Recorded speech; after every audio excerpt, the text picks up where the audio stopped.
नमस्कार, आप देख रहे हैं अब तक टीवी चैनल। हमारे संवाददाता हेरा सिंह ठाकुर ने इंदौर मध्य प्रदेश से जानकारी देते हुए बताया कि व्यापारी ने अपने ही पार्टनर पर लगाए धोखाधड़ी के आरोप। जी हां, अभिषेक पोरवाल ने अपने ही पार्टनर संजय नेमा द्वारा 1100 ग्राम सोना, 12 किलो 100 ग्राम चांदी के जेवर और 65 किलो तांबा व सोने के सिक्के व व्यापारियों के लाखों रुपए की धोखाधड़ी करने के आरोप लगाए हैं। एवं पोरवाल का कहना है कि मुझे मेरी ही दुकान पर आने जाने से रोकने और समस्त आभूषणों के सीसीटीवी कैमरा बंद करके हेराफेरी करने और संजय नेमा, प्रफुल्ल नीमा व उनके अन्य साथियों के साथ मिलकर के मेरी ही छवि बाजार में खराब करने की धमकी दे रहे हैं, जबकि संपूर्ण दुकान संचालन मेरे द्वारा देखा जाता था। समय समय पर प्रतिमाह संजय नेमा द्वारा अपना लाभ प्राप्त किया जाता था और मेरे द्वारा अपना लाभ इस दुकान में लगा दिया जाता था। दुकान की 2 चाबियां थी जो मेरे व संजय नेमा के पास रहती थी। दिनांक 18 मार्च 2021 से मेरे द्वारा नकोड़ा ज्वेलर्स के नाम से 14G गोल्डन टेम्पल, मोरसली गली, बड़ा सराफा, इंदौर पर सोने चांदी के क्रय विक्रय व व्यापार प्रारंभ किया गया। मेरे द्वारा उक्त सोना चांदी एवं दुकान के आवक जावक का हिसाब भी अपने कंप्यूटर, लैपटॉप एवं मोबाइल में रखा जाता था। इस प्रकार मेरे पास दिनांक 18 मार्च 21 से दिनांक 20 जून 2026 तक का संपूर्ण आवक जावक रिपोर्ट, दस्तावेज आदि भी मेरे पास मौजूद हैं। आगे क्या कुछ कहा, आइए चलते हैं हमारे संवाददाता के साथ। नमस्ते, मेरा नाम अभिषेक पोरवाल, मैं सराफा व्यवसायी हूँ। सराफा में श्री नाकोड़ा ज्वेल्स के नाम से गोल्डन टेम्पल, बड़ा सराफा में मेरी शॉप है। वहाँ पे मैं संजय नीमा जी के साथ 2021 से कार्यरत था। मेरी पार्टनरशिप फर्म थी जिसका जीएसटी के अंदर एकमात्र मैं ऑनर हूँ। संजय जी और हमने 5 साल कंटिन्यू काम किया। आज संजय जी के मन में पिछले 3 महीने से अचानक से उनके नीयत खराब हो गई और उन्होंने विवाद किया जाना चालू किया।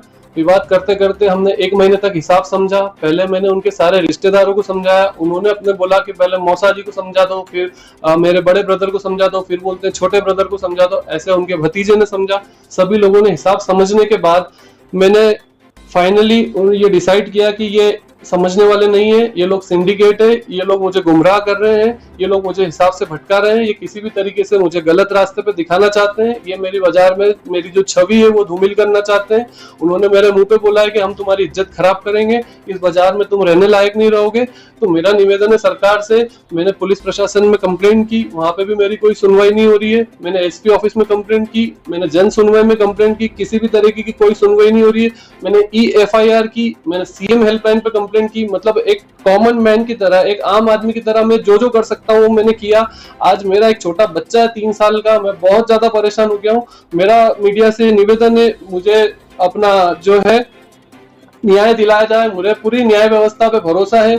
समय लगता है पर न्याय पूरा होगा, ये मेरे अपने नियम और जो अपना देश का कॉन्स्टिट्यूशन है उसके ऊपर पूरा भरोसा है कि मेरे साथ न्याय होगा। कृपया मुझे न्याय दिलाया जाए। लगभग कितने का हिसाब है?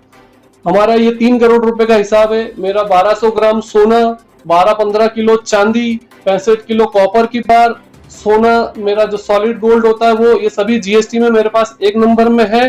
पूरा मेरे पास रिकॉर्ड है। जीएसटी परचेज बिल है, जीएसटी सेल्स बिल है, GST 3B, everything is including. मेरे पास सारे डेटा है। मेरे पास ऐसी कोई चीज नहीं है जो हिडन है, सारी चीजें मेरे पास 1 नंबर में है।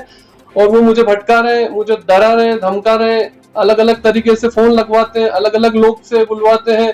तो मेरी मदद की जाए। क्या ये जो आपका जो सोना चांदी जो है वो उनके कब्जे में है? हाँ, ये पूरा माल उनके कब्जे में है। 20/6/2026 को हमारा हिसाब के दौरान विवाद हुआ। उनके द्वारा बार बार विवाद करने पे, बार बार आरोप लगाने पे मैंने फिर उनके ऊपर एक्शन लिया और मैंने उनको बोला कि ये अगर आपको प्रॉब्लम है तो आप इसको थर्ड पार्टी ऑडिट करा लो, आप CA से ऑडिट करा लो। आपको 2 और 2 4 हिसाब जोड़ना आता नहीं है। संजय जी द्वारा पूरे 5 साल से 55 महीने से हिसाब लिया जा रहा है। सोना उठा के लेके गए 300-400 ग्राम सोना घर पे, और आज आरोप लगा रहे हैं कि कुछ भी नहीं लेके गए। मेरे पास उनकी साइन वाली डायरी है, सारी चीजें मेरे पास है। कैमरे का साक्ष्य, कैमरा बंद करके उन्होंने चीजें गड़बड़ की। कैमरा 3 घंटे के लिए कैमरा बंद किया उन्होंने।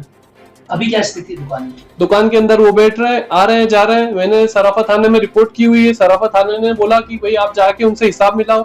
एक दिन के लिए मैं हिसाब मिलाने के लिए भी गया, लेकिन फिर वही बात है, इसको बुला लिया, उसको बुला लिया। संजय जी द्वारा बार बार ये किया जा रहा है कि कभी आपको बुला लिया, कभी उनको बुला लिया, ऐसे अलग अलग, कभी मासा जी को, कभी फूफा जी को, कभी भाई को, कभी छोटे भाई को, कभी बड़े भाई को, ऐसे हर बार अलग अलग किसी ना किसी के बहाने से वो हिसाब मिलवाते हैं और बाद में खुद बोलते हैं कि हिसाब में गड़बड़ है। मुझे नहीं समझ में आ रहा है। सराफा संगठन के पदाधिकारी क्या कह रहे हैं?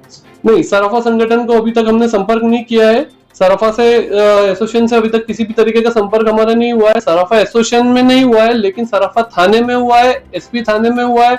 हमने जो है ऑनलाइन एफआईआर की हुई है, सीएम हेल्पलाइन पे कंप्लेंट की हुई है, ट्विटर पे किया हुआ है। मैंने एक कॉमन मैन के लिए जो जो चीजें हो सकती है वो मैंने सभी की। आपका मेरा नाम अभिषेक पोरवाल।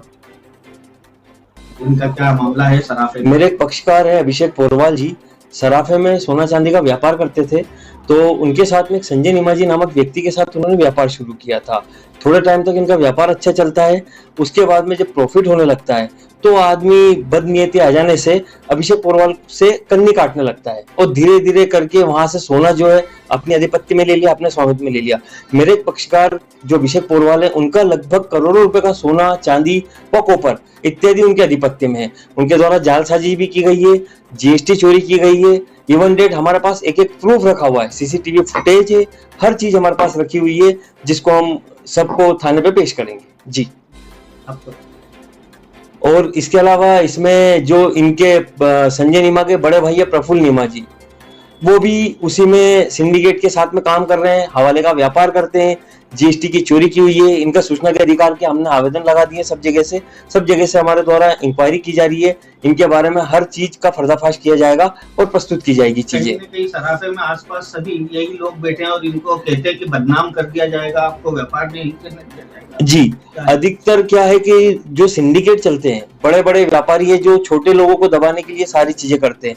खुद 2 नंबर का व्यापार करते हैं, लेकिन जो आदमी 1 नंबर का काम कर रहा है, जिसके पास बिल रखे हुए हैं, जिसके पास जीएसटी भरा हुआ है, इनकम टैक्स पे करता है, वो उस आदमी को दबा दिया जाता है और उसको सारे सिंडिकेटों ने सबने बाहर कर दिया जाता है मार्केट से जी। सर अभी ये मामला कोर्ट में गया है क्या? अभी कोर्ट में नहीं गया सर, अभी पुलिस थाने पे जांच चल रही है, लेकिन पुलिस वाले जो ढीला रवैया अपना रहे हैं इसमें, तो थोड़ा उनसे निवेदन था कि त्वरित कार्रवाई करें और उसके ऊपर प्रथम सूचना रिपोर्ट दर्ज करें और इस मामले की गहरी जांच करें। इसमें करोड़ों रुपए का जो है पर्दाफाश होगा हर चीजों का जी। आपका परिचय? जी, मेरा नाम योगेश गुप्ता।